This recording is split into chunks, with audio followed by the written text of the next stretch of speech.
శ్రీరామచంద్రాయ నమః. పద్యమాధుర్య వీక్షకులకు నమస్సులు. తెలుగు కవి చేసిన కవిత సేద్యం పద్యం. ఆనంద వైద్యం పద్యం. పద్యం మనోరోగానికి మందులా పనిచేస్తుంది. మల్లెల లాంటి పరిమళభరిత పద్యములను మీకు వినిపిస్తున్నాను. విని భక్తి పారవశ్యంలో ఓలలాడండి.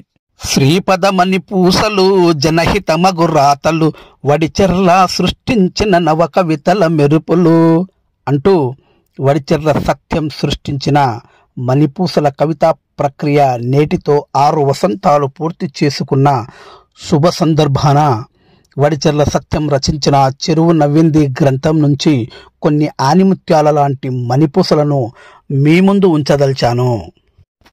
శ్రీపద వడిచెర్ల సత్యం కవి, రచయిత, నిబద్ధత కలిగిన కార్యకర్త. కన్న నేల మీద మమకారంతో ఊరి పేరునే ఇంటి పేరుగా, శ్రీపదను కలం పేరుగా మార్చుకున్న సత్యం తొలినాళ్ల నుండి దేశభక్తి, జాతీయ భావన, సమాజం పట్ల ప్రేమలను గుండె నిండా నింపుకున్నాడు. విద్యార్థి దశలోనే పద్య కవితలను రమణీయంగా తీర్చిదిద్దిన సత్యం గేయం, పదం, వచనములను కూడా సమానంగా ప్రేమిస్తాడు. పద్యం ఆయన చేతిలో అందంగా ఒదుగుతుంది. ఆయన రచనలు విప్పి చెప్పుబాల పొడుపు కథల శతకం 2008లో, తెలుగు శతకం 2011లో, తెలంగాణ గాంధీ కేసీఆర్ 2016లో, అగ్నికణంలు సత్యం పద్య రచనా పటిమకు నిదర్శనలు. జాబిలమ్మ పదాలు 2010లో, తెలంగాణ ఉయ్యల 2011లో, తెలంగాణ పోరుకేక 2012లో, తెలంగాణ పదాలు 2016లో, ఓటు గేయాల వంటివి గేయ రచనా శైలికి తార్కాణాలు. వృత్తిరీత్యా ఉపాధ్యాయుడిగా నిరంతరం పిల్లలతో గడిపే వడిచెర్ల సత్యం రచనా వ్యాసంగాన్ని ప్రవృత్తిగా ఎంచుకొని సరళ సుందరంగా కవిత్వం రాస్తున్నాడు. బాల సాహిత్యం సృజిస్తూ బాలల మిత్రుడుగా ప్రశంసించబడిండు. కాగ్న కళా సమితిని స్థాపించి సారస్వత సేవను కొనసాగిస్తున్నాడు. రంగారెడ్డి జిల్లా ప్రశాసనం ద్వారా 2011 సంవత్సరం ఉత్తమ ఉపాధ్యాయ సత్కారాన్ని అందుకున్నాడు. కనుక కవి అయిన శ్రీ వడిచెర్ల సత్యం గారికి ఇవే మా ఆత్మీయ అభినందన చందనాలు. చెరువు నవ్వింది అనే పుస్తక రచన విఘ్నాలను బాపే విఘ్నేశ్వరుడి ప్రార్థనతో ప్రారంభించడం జరిగింది. శ్రీ గణేశ ముందు నా మదిలో దలుచుకొందును, మంచి చెడులు ఏమున్నా అన్ని మీకే జందును. చదువుల తల్లి అయిన సరస్వతీమాతను మదిలో మననం చేసుకుంటూ శ్రీకారం భై వెలిసిన చదువులమ్మ వందనం, నా కవనంలో గలిసిన మీరే నమ్మ చందనం అంటూ భగవంతుడి తర్వాత మొదటి స్థానం తల్లిదండ్రులదే. కనుక కవి వడిచెర్ల సత్యం గారు బీజ ప్రదాతలైన అమ్మనాన్నల పాదాలకు వందనం పెడుతూ పాదాలను స్పృశించడం జరిగింది. జన్మనిచ్చి బడి కంపిన అమ్మ నాన్న పాదాలకు వందనాలు, వందనాలు గురుదేవుల పాదాలకు అంటూ ఈ యొక్క చెరువు నవ్వింది పుస్తకాన్ని ప్రారంభించడం జరిగింది. చెరువు నవ్వింది పుస్తకంలో మొట్టమొదటి మణిపూస కవి ఉద్దేశం ఏమిటంటే, నేను మంచి మాట్లాడతాను, మంచి వింటాను, మంచి చెప్తాను కనుక నా మంచి మాటలు అందరూ వింటారని కవి భావన.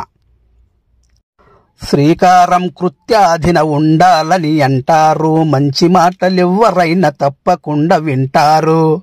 నా మంచి మాటలు ఎవరైనా తప్పకుండా వింటారని పుస్తకం ఆదిలోనే కవి చెప్పడం జరిగింది. బొట్టు బొట్టు ఏకమయ్యి చేరిపోతే చెరువులోకి వెళ్ళగలదు వ్యవసాయం స్వర్ణయుగపు దారిలోకి. శ్రమదోపిడి జరగకుంటే నీటి వనరులున్న చోట తప్పకుండా సత్యమగును రైతే రాజన్న మాట. నీటి వసతి లేని చోట నిలుకడేది జనులకు, నిద్దురెట్లు వచ్చునట జీవరాశి కనులకు. సాగునీరు త్రాగునీరు సమృద్ధిగా ఉన్న చోట వద్దు వద్దు అన్నగూడ అభివృద్ధి ఆగదచట.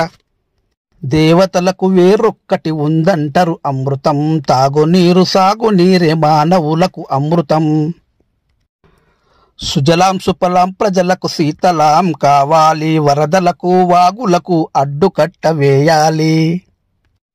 కన్న తల్లి లాంటి చెరువు ప్రాణులకు అవసరం, నీతి విలువలున్న తెరువు మనుజులకు అవసరం. చెరువు లేని ఊరిలోన చైతన్యము కరువగును, కష్టపడని వారికంత జీవితమే బరువగును. ప్రాణికోటి మనుగడకు జలధారలి ఆహారం, తెలంగాణ తల్లి ఎదకు చెరువుల నెటి మణిహారం. ఊరూరున ఉండాలిక కల్పతరువు లాంటి చెరువు, వ్యవసాయం విస్తరించి వెళ్ళిపోవునంత కరువు. నీళ్లు నిండి నట్టి చెరువు సౌఖ్యముసగు కల్పతరువు, తొలగించును ఉన్న కరువు చూపించును పూల తెరువు. తల్లి లాంటి చెరువు ఒక్కటి ఉండాలిర ప్రతి ఊరికి, ప్రగతి చక్రమాగకుండా తప్పక వచ్చును దారికి. చెరువులందు నీళ్లు ఉంటే వలసలన్నీ మటుమాయం, చెమట బొట్టు కారుతుంటే బ్రతుకులన్నీ సిరులమయం. జలకలతో చెరువులన్నీ ముసిముసిగా నవ్వుకొనగా, పారిపోయే పల్లెలందు కరువు రక్కసులు కనక. తెలంగాణ తల్లి మనసు జలకలతో కుదుటపడును, రైతు అన్నల విజయంతో లోకమంత శాంతపడును. చెరువులు జలకాలాడిన తెలంగాణ తల్లి మదికి, జయం జయం జగతిలోన నవ్వుల సిరిమల్లి వృదికి. నీటి విలువ చెట్టు విలువ ప్రతి ఒక్కరూ తెలియాలి, వృద్ధి కొరకు శుద్ధిగాను సహకారం చేయాలి. నీళ్లు పొదుపు చేయకుంటే బతకడమే భారమౌను, ఒక్క బొట్టు కూడా రేపు దొరకడమే గగనమౌను. మంచినీళ్ళు కన్న మిన్న ఏముంది లోకమందు, చెట్టు చేమలెక్కు ఉన్న వానలకు బలిపసందు. నేటి నుండి మనుషులంతా నీటిని పొదుపు చేద్దాం, ప్రతి బొట్టును ఒడిసి పట్టి భవిష్యత్తుకు ఇద్దాము. వర్షాలను రప్పించటి వృక్షాలను పెంచాలి, కలుష్యాల పోషించటి కారణాల తుంచాలి. భూమిపైన నీటి చుక్క పెరుగుతున్న చిన్ని మొక్క, రక్షించబడిన ఎంచక్క మనకు లాభమౌను పక్క. పుడమి తల్లి తనువు నిండ పచ్చదనం పరుచుకున్న, వడగాలులు వాడిపోయి చల్లదనం పెరుగనున్న. మనిషికొక్క చెట్టు నాటి మనసు బెట్టి పెంచుకుంటే, కమ్ముకున్న కాలుష్యం సగం వరకు తగ్గునంటే. ప్రతి చెట్టు ప్రతి బొట్టు ప్రగతికి సోపానాలు, అందుకే కావాలవి మనకు పంచ ప్రాణాలు. పచ్చని చెట్లే ప్రగతికి నిచ్చెన మెట్లవుతాయి, మెచ్చిగ తీరుగా జగతికి స్వచ్ఛత కలిగిస్తాయి. చల్లదనం సృష్టించటి చెట్టు చేమ పెంచాలి, విలాపాలు తొలగించటి విజ్ఞానం పంచాలి. నీటి బొట్టు పెరటి చెట్టు మనుగడ కాయువు పట్టు, మనిషైతే ఒట్టు వేసి రక్షించగ నడుం కట్టు. ప్రకృతిలో ప్రతి వస్తువు పరుల కొరకే బ్రతుకుతుంది, ఇది తెలియని స్వార్థజీవి తన కోసమే వెదుకుతోంది. జల సంరక్షణ చేతనే ప్రాణికోటి దాహార్తి, సమసిపోవునని చాటిన జలదీక్షనే మనకు స్ఫూర్తి. జై జై జై జై గంటలు జగమంతట మ్రోగాలి, తెలంగాణ ప్రగతి రథం ఆగకుండా సాగాలి. రాగ భావవాహినిలో ఓలలాడి తేనెలూరు తేట తెలుగు పద్యమాధుర్యాన్ని ఆస్వాదించారు కదా. పద్యమాధుర్యం అశేష తెలుగు ప్రజల మనస్సు గెలిచిన పౌరాణిక, చారిత్రక, ఆధునిక పద్యాలతో మీకు వీణుల విందు చేయనుంది. కనుక దయచేసి పద్యమాధుర్య ఛానల్ను లైక్ చేయండి, షేర్ చేయండి, సబ్స్క్రైబ్ చేయండి. ధన్యవాదములు.